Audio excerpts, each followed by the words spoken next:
Hindi alam ni Jamil kung tanga lang siya o isang masokista. Araw yun ng kasal ni Wallister at ewan niya kung bakit pa siya nagpunta ng simbahan. Di niya napigilan ang sariling saksihan ng pag-iisang dibdib nito at ni Dorothy. Wala siyang pinagsabihan sa kanyang lihim na pagdalo sa kasal na iyon. Hinapit niya ang belong nakatakip sa kanyang mukha para di siya makilala ng pamilya ni Wallister at ng mga kakilala nito. Pinili niya ang pinakahuling upuan sa may simbahan upang di siya makaagaw ng atensyon. Ano bang sandali magsisimula na ang kanyang bangungod, ang pinakamasaklap na araw ng kanyang buhay na hindi niya makakalimutan. Ang araw na tuluyan ng mawawala sa kanya ang kanyang pinakamamahal na si Wallister dahil matatali na to ng panghabang buhay kay Dorothy. She just waited there. Kalahating oras ng lagpas at sa tinakdang oras ng kasal, wala pa rin sa Jales na magsisimula na yon. Nagsimula ng magbulong-bulungan ang mga taong nasa loob ng simbahan. All of them were already doing their own speculations about the cause of the delay of the wedding, pero matyaga pa rin silang naghintay. Dahil pagkatapos ng seremonya sa kasal ni Wallister at Dorothy, tuluyan na ring mabibigyan ng tuldok ang anumang katiting na pag-asam na nalalabi sa kaibuturan ng kanyang puso. Makalipas ang isang oras, nakita niya si Wallister. Gwapong-gwapo ito sa suot nitong barong Tagalog habang naglalakad ito patungo sa altar. Tumikim muna ito bago nagsalita sa mikropono. Ladies and gentlemen, hindi na matutuloy ang kasal. Ni walang anumang emosyong mababakas sa tinig nito. Lalo lumakas ang anasan sa paligid, sanhi ng inianunsyo nito. Sa gitna na nakakayang sitwasyon na kinapapalooban nito, humanga siya sa kakalmantihan ng tinig. Bakas sa mukha ni Mama Tere ang kalungkutan ng dalawa nito sa Jamil. Nais man niyang dumayin ito, nag-atubili man siya. Baka kasi isipin ni Wallister na sinamantala niyang pagkakataon at nangihimasok siya sa suliranin ng pamilyang ito. Nang mailapag niya ang baso ng juice sa mesa, ay naupo siya sa upuang katapat ng inuupuan nito. I am going to kill her, Jamil. My son doesn't deserve such humiliation. Kaya niya ito bilang mabait. Na tao, ngayon lang niya ito nakitang naggalit. Ilang araw na nga nagkukulong sa kwarto si Wallister. Nakangamba kami ng papawali mo na baka kung anong maisipan niyang gawin. Di niya alam kung ano maaari niyang sabihin dito. Wala siyang mapuhap na salitang maaaring makapagpalubag sa nagngangalit ng kalooban nito. Iha, may papakiusap lang sana ako sa'yo. She eyed her intently. Kung may natitira ka pang pagmamahal sa anak ko, sana tulungan mo siyang makalimutan ang masakit na pangyayaring yon. Maasahan ba kita tungkol sa bagay na to, Jamil? Opo. She did not know where she found the courage to answer and accept the favor. O sadyang napakatanga lang talaga niya dahil sinugaba na naman niya ang kanyang sarili sa apoy. Kung saan maaari siyang masaktan dahil sa sobrang pag-aasam na magkatotoo ang kanyang ilusyon na silang dalawa ni Wallister ang magkatuluyan. Talaga nga yatang nahihibang na siya? Mag-almusal ka na. Ani Jamil kay Wallister. Tsaka nilapag sa ibabaw ng mesa ang tray na may lamang almusal. Tiningnan muna siya nito bago nito tinitigan ang pagkain na siya mismo ang nagluto. How she wanted to erase the sorrow reflected in his soulful eyes. How she wanted to embrace him and share with him the pain he was feeling that very moment. How she wanted to engulf him with her love and give him tranquility amidst the turbulent time he was going through. How her heart bled for this adorable man whom she had worshipped all these years. Seeing his anguish made her sad too. Parang gusto niyan sampalin si Dorothy sa ginawang pananakit nito sa damdamin ni Wallister. Kung ginagawa mo to dahil sa pakiusap sa'yo ni Mama, huwag ka nang mag-aksaya pa ng oras mo. Live your own life, Jamil. You still have your own life to live. Tila walang balak ito, nagalawin ang pagkain. Lumipas ang mga araw at patuloy pa rin siya sa ginagawang kusang loob na pag-aasikaso kay Wallister. Ngunit sa kabila ng mga sinabi nito sa kanya, hindi pa rin siya tumigil sa kanyang ginagawang pagtulong dito. Sa abot ng kanyang makakaya, aalalayan niya ito sa unti-unting paglimot kay Dorothy. Ngunit sa kanyang paglapit dito at pagbibigay ng tulong, parang patuloy namang nilalayo ni Wallister ang sarili nito sa kanya. Parang gusto niyang sumuko sa tatigasan nito. Mahal na mahal siguro niya si Dorothy. Malungkot na wika niya habang nakatanaw kay Wallister na seryoso nakatingin sa tubig ng swimming pool. Talagang wala na ang dating pwestong inookupan niya sa puso nito. Tuluyan ang naagaw sa kanya ni Dorothy, and it pained her to think about it. Sa abot ng kanyang makakaya, pipilitin niyang muling mabawi ang pagmamahal ni Wallister na sinayang lang ni Dorothy. Tumawag sa cellphone ni Jamil si Mama Tere. Nakikiusap pakitingnan si Wallister. Pumunta kasi ang mag-asawa sa Japan para sa isang biglaang out-of-town conference sa mga Japanese investors na gustong sumosyo sa negosyo ng mga ito. Pagkagaling niya sa trabaho, dumiretso siya sa bahay ng mga ito. Naabutan niya umiinom ng alak si Wallister. Awang-awa siya rito dahil halos di na ito makagulapay sa kalasingan. Ayon sa isang katulong, gustuhin man daw ng mga itong tulungan si Wallister, bulyaw at pagtataboy ang inaabot ng mga ito rito. Kaya minubuti ng mga itong dumistansya. Nagpatulong siya sa isa sa mga boy na tulungan siya sa pag-alalay kay Wallister. Nang maipwesto nila ito ng maayos sa kama, inutusan niya ang boy na sabihan ng isa sa mga katulong na mag-akyat ng palangganang may lamang maligamgam na tubig. Pinunasan niya to ng maligamgam na tubig para humupa ang kalasingan nito. Malayang pinagmasdan niya ang mukha nito. Kahit nabakas ang maraming alalahanin sa mukha nito, hindi nakabawas yon sa angking kagapuhan nito. Nanginginig ang kanyang mga kamay habang dahan-dahan niyang itinataas ang suot nitong t-shirt para mapunasan din niya ang katawan nito. Hindi niya alam kung ang init ba na kanyang nararamdaman galing sa maligamgam na tubig sa bimpo o galing yan sa kanyang palad. Sunod-sunod ang ginawa niyang paglunok nang maramdaman niyang matigas na kalamnan ng katawan nito. Di niya maiwasang damhin ang mga muscles nito kasabay ng paghagod niya ng bimpo. Narinig niya ang pag-ungol nito. Di niya alam kung dahil ba yun sa kanyang pagpupunas dito o sa ginagawa niyang paghaplos dito. Nagulat siya nang hawakan nito ang kanyang kamay. Pinagbaliktad nito ang kanilang posisyon. Ngayon nakadagan na ang buong bigat nito sa kanya. Sa halip na magreklamo sa ginawa nito, mas matimbang ang excitement na nabubuhay sa kanyang kalooban. Nabitawan niyang hawak ng bimpo nang halikan siya nito. The memory of his kiss were just pure flashbacks, full of smoke and full of delightful yet ambiguous emotions that were so distant she couldn't even remember the joy that the feeling brought to her years ago. Not until this very moment, when she once again felt how to die and live in Wallister's arms. Ang malakas na hampas na nakakatulong sensasyon dulot ng halik nito, hindi niya napaghandaan. Napapikit na lamang siya. Ninamnam ang masarap na paggalaw ng mga labi nito na buong kaekspertohang kumiskis sa kanyang mga labi. He darted his tongue and urged her to open her mouth. She willingly welcomed his wandering tongue, which made the inside of her mouth its private playground. Naramdaman niyang naging malikot na rin ang mga kamay nito nang sapuhin ito ang isang dibdib niya. He gently massaged its softness. He quickly discarded the upper garments. She let out a cry due to sheer pleasure. The delicate pink crown of her breast succumbed to his ardent touch. Then, he claimed the one crown and deliciously coaxed it. She writhed, tossed, and turned in delight with every sucking motion of his mouth. Her other breast was not left behind, for he was mildly caressing it with utmost gentleness. He alternately fondled her twin valleys in an exquisite manner. Na magsawa marahil ito roon, palda naman niyang pinagdiskitahan. To her horror, he ripped her panties off. She shivered deliriously when he touched her there. The sweet, tormenting pleasure his kisses brought when he kissed the apex of her thighs gave her mind-blowing ripples of delightful sensations. Each ripple seeped into every vein in her body. Parang di niya na makakaya pang tanggapin ang iba pang masasarap na sensasyon na ibibigay pa nito dahil pakiramdam niya puputok ng kanyang puso sa pagnamnam sa mga darating pang mga hampas ng kaligayahan. Pakiramdam niya tuluyan siyang papanawan ng katinoan sa mga pinagagagawa nito. Ito naman ang tumayo para mag-alis ng pantalon nito. Di siya nito hinihiwalay ng tingin habang inaalis ito ang pang-ibabang saplot nito. Parang slow motion ang paggalaw nito sa pagtanggal ng pantalon nito. Kahit nahihiya siya sa pagtitig sa kahubdan nito, natalo yon ng malaking kagustuhan ng kanyang kalooban. She stared wide-eyed on Wallister's very disturbing and heavy arousal. Pumaibabaw to sa kanya habang buong pagsuyong nakatitig sa kanyang mukha na pulang-pula na sa pagkapahiya dahil sa pag-uumigting ng pagnanasa nito na nakadikit sa kanyang balat. Can you feel that, sweetheart? That's how you made me feel. You make me as hard as steel. You make me want you oh so crazily. He murmured erotically in her ear. Then he nibbled her earlobe, gently biting it.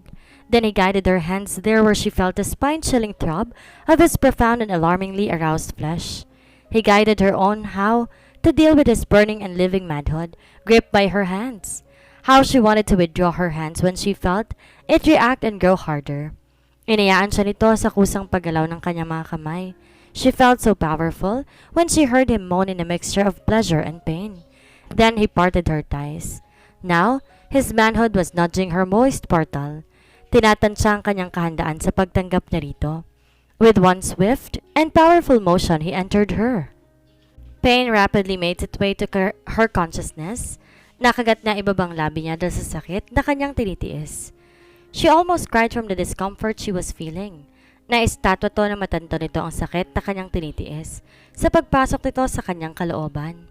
"I'm sorry, sweetheart, I don't know," he said with so much gentleness and tenderness that gave her enough drive to bear the pain. He just stayed in his position for a few minutes. Naramdaman niyang parinigas ng mga kalamnan nito marahil sa pagpipigil nito sa malaking kagustuhan na gumalaw.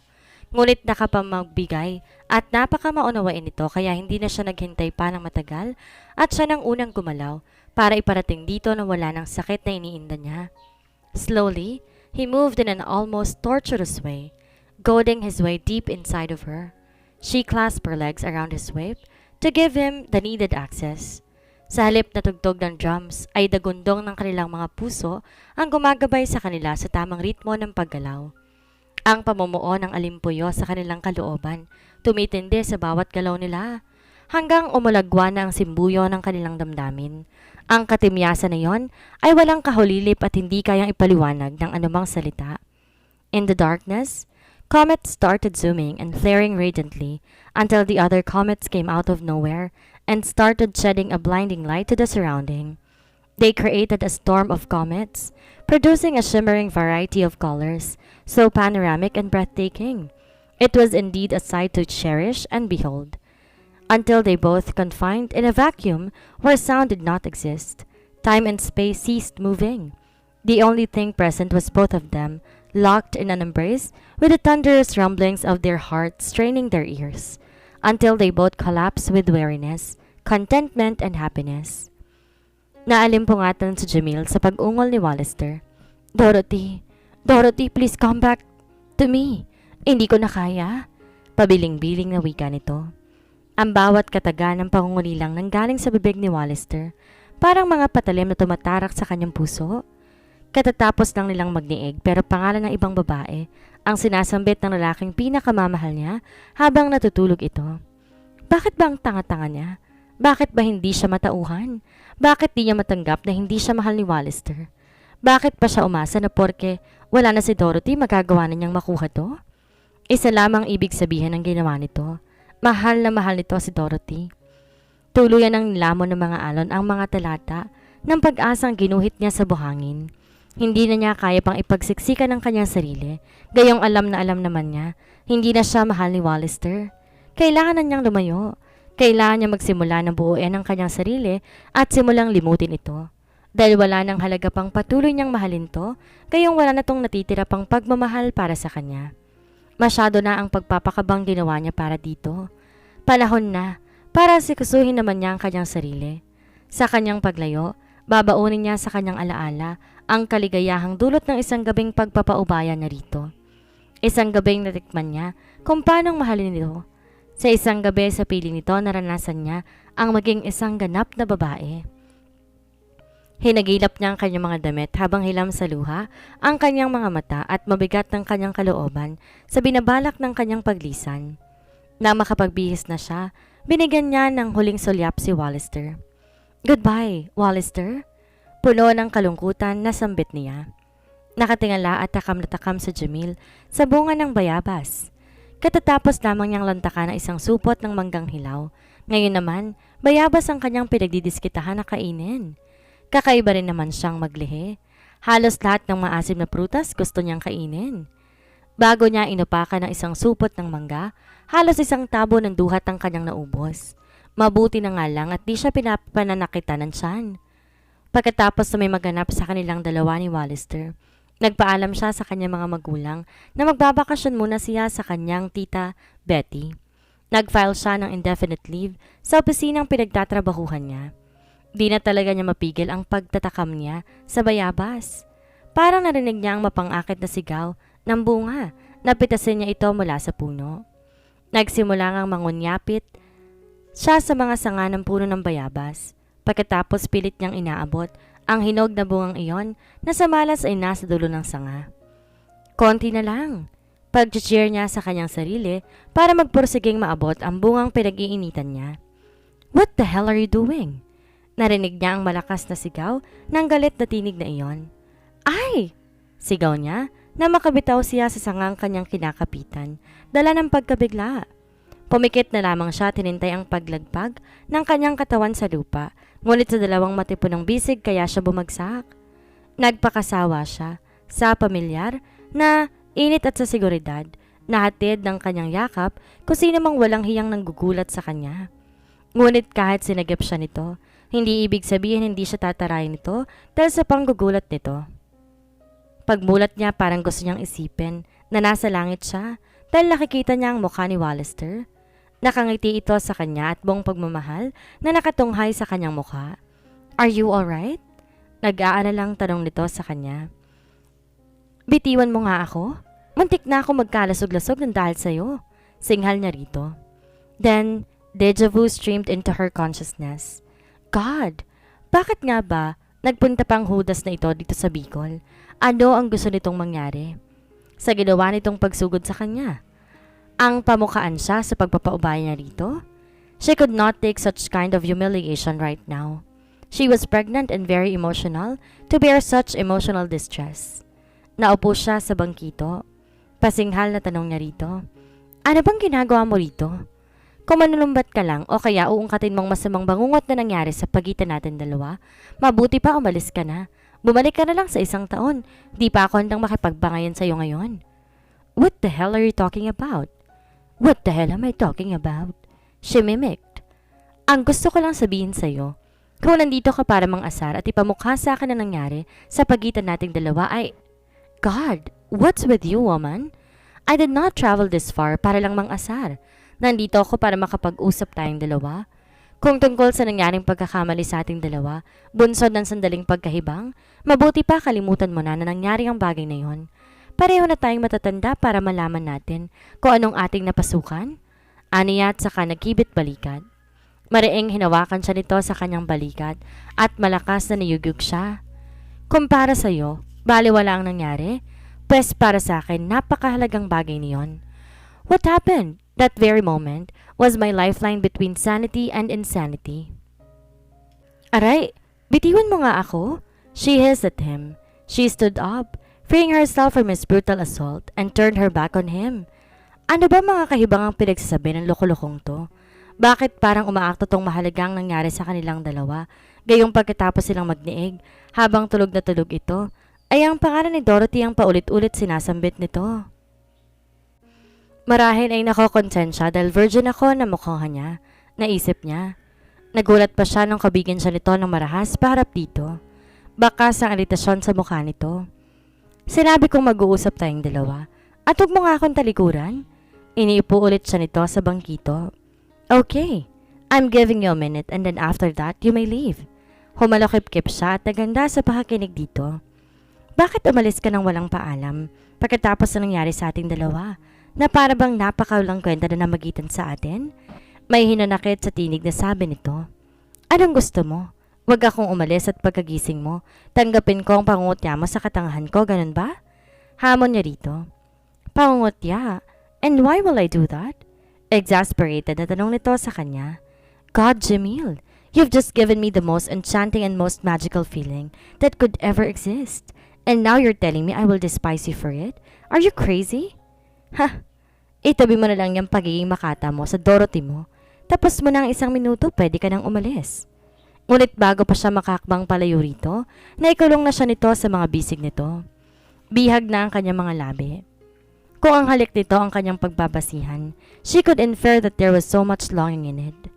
I love you, Jamil. I miss you so much that I cannot even contain the longing I feel for you. Humihingal pang sabi nito.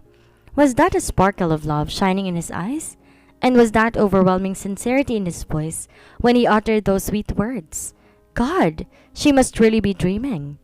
Ngunit magpapanilang ba siya sa mga iyon? Muli na naman ba siyang magpapakatanga? Muli na naman ba niyang isusugba ang kanyang sarili sa apoy ng kabiguan? Huwag mo kong lokohin, Wallister. Malamig at matigas ang tinig na sabi niya. Nagpumigla siya sa pagkakayakap nito. Damn it! Makinig ka naman sa akin. Mawalay pa ako sa'yo kahit isang saglit lang. Sa mental hospital na ako pupulutin. Nababaliw ako sa pangungulila sa'yo, Jamil. Kung dati nagpakatanga ako, para hindi ka paniwalaan sa paliwanag mo tungkol sa pangyayari sa pagitan niyo ni Nelson Mark, kailangan kong magpakatatag sa pagharap sa iyo at magpaliwanag. Kahit galit ka sa akin dahil matagal na panahon na rin ako. Tayo na nagdusa.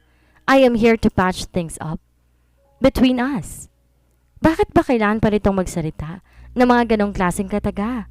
Mga katagang buong puso niyang nais paniwalaan. Pero kapag napaniwala niya ang kanyang sarili, ay sa mga kasinungalingan ng mga katagang iyon, tuluyan na niyang itatapon ang titirang pride at pagmamahal niya sa kanyang sarili. Huwag mong gawin sa akin ang bagay na to, Wallister. Nakikiusap ako sa iyo. Hindi niya na napigil pa ang pagtulo ng luha mula sa kanyang mga mata. Pero hindi kita niloloko. Pero si Dorothy, siya ang mahal mo, hindi ba? Sumisigok na tanong niya rito. We don't have to worry about her now. She's just a part of the bitter past that almost made all of our lives miserable. So we must forget about her. Sinungaling. Tinipon niyang lahat ng kanyang lakas para maitulak to. Sasabihin mo sa akin ang bagay na yan, samantalang nandyan pa sa puso mo't isipan, manluloko ka. No one has ever replaced you in my heart, Jamil. All these years, tayong ikaw lang ang nakadambana dito. Tinuro pa nito ang tapat ng dibdib nito. Hindi ako naniniwala sa'yo. Narinig ko mismo sa bibig mo kung gaano mo kamahal si Dorothy, kaya wag ka nang magsinungaling pa. What are you talking about? Naguguluhang tanong nito sa kanya. Wala ko natatanda ang pangyayari sa sinabi kong mahal ko si Dorothy. Kinuwento niya rito ang narinig niyang pagtawag nito sa pangalan ni Dorothy pagkatapos silang magniig. Ano? Igigit mo pa rin ba yung sinasabi mo? Hamon niya rito. Sa kanyang panggigilalas, bigla na lang tong tumawa ng malakas. Natigil lang ito nang hampasin niya ito ng malakas sa sikmura. What was that for? Tanong nito sa kanya. Bakit mo ako pinagtatawanan? Hindi kita pinagtatawanan. I just find you so cute when you're jealous. I like the fuming fire of anger in your eyes. Hoy! Bakulaw na walang kasing yabang, hindi ako nagsiselos. Kontra niya sa sinabi nito. I like the fuming fire of anger in your eyes. Oh, come on, Jamil. Admit it. You're jealous with Dorothy. Anito tsaka kiniliti siya sa kanyang tagiliran. Hindi siya magkandatuto sa pagsaway dito sa ginagawang pangiliti nito. Kahit magselos ako, wala rin namang silbi. Kahit anong mangyari, hindi kita magagawang agawin sa kanya. Tsaka pa lang niya nagawang magsalita nang tumigil na sa pangiliti. Her voice was close to croaking. Wala ka namang dapat agawin sa kanya. Dahil kahit kailan naman hindi ako naging kanya. Iyong-iyo lang ako. Buong buo. Puso, kaluluwa, katawan. Masuyong anas nito. Aminin man niya o hindi, nakikiliti ang kanyang puso sa mga sinabi nito. Ngunit hindi niya yun ipinahalata dito. Baka good time lamang siya nito. Comet storm. Broken vow. Ayaw niyang umasa kaagad. Kung mahal mo pala ako bakit pa kakasalan mo siya? Nakalabing tanong niya. Dahil sa ibinibintang niya sa akin, ako raw ang ama ng kanyang pinagbubuntis. Kita mo na? It only shows you are a filthy liar. Tapos sasabihin mo mahal mo ko? Sira ulo ko pang lalaki ka. Will you please shut up and listen to me while I'm explaining? Naiiritang saway nito sa kanya. Pinagbigyan niya to, tumahimik siya para maayos itong makapagpaliwanag. Going back to what I am saying, sinet up niya ako. Nilasing niya ako. Kinabukasan kapwa kami hubad sa ibabaw ng kama sa condo unit niya. After a month, she approached me and told me she was pregnant. Kitang-kita ko yung takot sa mga mata niya. Itatakwil daw siya ng kanyang mga magulang kapag hindi ko pinanagutan ang nangyari sa amin. I was forced to take charge of my so-called responsibility to her. Pagpunta ng mga magulang niya sa Australia, sinabi ni Dorothy ang kalagayan niya sa mga magulang niya. Ora mismo nagpa siya mga magulang niya na umuwi na kami sa Pilipinas dahil gusto namang itong dito gawin ang matrimonyo naming dalawa. Tapos, nabibiting tanong niya rito. Naupo siya sa may bangkito dahil naramdaman niyang mahaba-haba pang paliwanagan din ang mangyayari sa kanilang dalawa. Hindi mo lang alam kung gaanong pagkagulo ng kalooban ko sa pagpapakasal ko sa kanya, lalo pa na makita kita sa airport. Naramdaman ko ang pagkagising ng damdamin ko sa'yo na matagal ko nang itinago dito sa dibdib ko. But I was torn between my love for you and my responsibility. Kaya kahit hirap na hirap ako, pilit kong nirerendahan ng damdamin ko. Kaya nga laking tuwa ko nung matras si Dorothy sa kasal naming dalawa. Pero hindi ko pwedeng ipagbunyi ang nangyari dahil baka magbalik siya. Baka natakot lang siya sa pagpasok sa buhay may asawa. Yun lang ba ang pinagmumukmok mo? Tumango ito. At hindi dahil sa sinasabi mong dahil mahal ko si Dorothy at iniinda kong pag-atras niya sa kasal namin. Nakangiti ang wika nito. Ano yung pagbanggit mo sa pangalan niya habang tulog ka pagkatapos na may mangyari sa ating dalawa? Well, siguro kaya ako natawag ang pangalan niya dahil gusto kong bumalik na siya at ayusin ang mga gusot na ginawa ng kanyang paglalaho. Until one morning, may natanggap akong sulat galing sa kanya. Sinabi niya sa sulat na humihingi siya ng paumanhin sa lahat ng kaguluhang dinulot niya sa akin. Sumama raw siya kay Raul, isang kakilala ko na siya palang tunay na ama ng dinadala niya. What? Tama po ang narinig niyo. Dati ko kasing nakarelasyon si Dorothy na mag-break na kaming dalawa, si Raul naman ang kanyang naging boyfriend. Nagkalabuan daw silang dalawa ni Raul at natakot siya na malaman niyang buntis siya. At nang maging desperada naman siya sa kanyang balak na may isang taong mapanagot sa kanyang kalagayan. Totoo ba yung sinasabi mo? Paniniyak pa rin niya. Nalulunod ang kanyang puso sa sobrang kaligayahan at antisipasyon sa tinutumbok ng mga pangyayari. Mukhang magkakatotoo rin ang kanyang pinapangarap na maging asawa ito. Nagkaroon din ng magandang resulta ang paghihintay niya rito at sa hindi niya pagbitiw sa pagmamahal niya para dito. Na pagkatapos ng lahat ng masasakit at masalimuot na pangyayari na kanilang pinagdaanan ay may kaligayahan din palang naghihintay para sa kanilang dalawa ni Wallister. Hindi ka rin ba naniniwala sa mga sinabi ko? He uttered in disbelief. Hindi ka pa rin ba naniniwalang mahal nga kita? Or maybe I should show you how much I love you through my actions. Pagkasabi niyon, kinabig siya nito, buong alab na hinalikan. Buong puso namang tinagon niya ang halik nito. Naniniwala ka ba sa mga sinasabi ko? Tanong nito sa kanya na maghiwalay ang kanilang mga labi. Tumango na lamang siya dahil nagkabigig ang kanyang lalamunan dahil sa kaligayahan. Why don't you tell me how much you love me, Jamil? He encouraged her. I love you with all my soul, Wallister Ramirez. Nagtiis ako ng 5 taon sa paghihintay. Sapat na sigurong katibayan yon para mapatunayan ko kung gaano kita kamahal. Madamdaming pahayag niya. And I love you more, Jamil. Higit pa sa pagmamahal mo sa akin. Buong kontentohan na sumakap siya dito. Ninamnam ang init ng yakap nito na kanyang pinangungulilaan. Nang dumating ang tita Betty na Jamil, buhat sa pamamalengke, pinakilala niya rito si Wallister. Nagpaalam din siya ritong babalik na siya sa Maynila kasama si Wallister upang asikasuhin ang detalye ng kanilang kasal. At binilinan nitong wag na wag mawawala sa espesyal na okasyon na yon sa kanyang buhay. Tuwang-tuwa naman to sa kanyang ibinalita. Kinahaponan nagbiyahe na silang dalawa ni Wallister pabalik sa Maynila. Balot ng kaligayahan ng kanilang mga puso dahil sa wakas magkakaroon na magandang wakas ang kanilang pag-iibigan. She knew it was not yet the end of their love story. It was the beginning of the wonderful days that awaited the two of them. Upcoming days full of love and happiness, and she could not wait until their wedding day.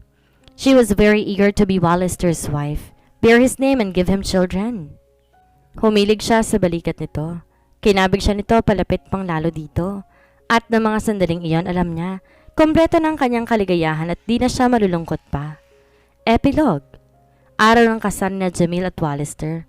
Emosyonal si Mama Tere dahil sa wakas magkakaroon na rin ng katuparan ang pangarap nito na maging manugang sa Jamil. Masayang masaya naman ang kanyang pamilya para sa kanya dahil magkaisang dibdib niya na ang lalaking kanyang pinakamamahal at buong tiyagang hinihintay sa loob ng mahabang panahon. Nakabawi na mula sa kontrobersiya ang pamilya ni Wallister dulot ng pag-iiwan dito ni Dorothy. Naging sentro ng usap-usapan ng kanilang magarbong kasal. Naroon ang mga kaibigan nitong sina Michello, Simon at Darwinson. Para nakalutang siya sa alapaap habang naglalakad siya sa aisle, kagapay ng kanyang ama, patungo sa altar. Nang gagagapin ni Wallister ang kanyang nanginginig na mga kamay, hindi pa rin siya makapaniwala na magiging mag-asawa na nga silang dalawa. The exchange of their vows was emotional and touching. Sa nalalapit na kakilala nila ay alam ng mga ito na para sa kanila, walang kasing tamis ang kanilang mga tenga, ang mga salitang kanilang binibigkas. Nang ihagis niya ang kanyang bouquet, ay ang tiya Betty niya ang nakasalo niyon. Tuwang-tuwa naman siya para dito. Idagdag pang malagkit ang pagtitinginan nito at ang biyudong uncle ni Wallister. Napangiti na lamang siya. She could smell romance in the air for her beloved aunt. Pagkatapos nga ng resepsyon, nagtuloy na sila sa suite ng isang sikat na hotel. Kahit medyo malaki ang kanyang tiyan, hindi napigil niyon si Wallister na iparamdam ang pag-ibig nito sa kanya. Their lovemaking was very intense, passionate and full of overflowing love. Paulit-ulit nilang nilasap ang luwalhati ng pag-iisa ng kanilang mga katawan. Parang di nila matighaw ang kanilang pananabik sa isa't isa. After several months, she gave birth to a healthy baby girl. They named her Camille Corinne. Tuwang-tuwa si Mama Tere at si Papa Wally sa pagdating ni Casey. Sa wakas daw, may paglilibangan na ang mga ito. Di naman nagpatalo ang kanyang mga magulang sa pag-aalaga sa kanilang anak. Wala na silang mahihiling pa sa Diyos sa sobra-sobrang biyayang ibinigay nito sa kanila. Muli na naman pong natapos ang isang nakakakilig na kwento ng pag-ibig. Sana po'y nakapagbigay ako ng inspirasyon sa bawat isa. Muli po, ito si Romea TV. Lubos ang pasasalamat sa inyo. God bless everyone.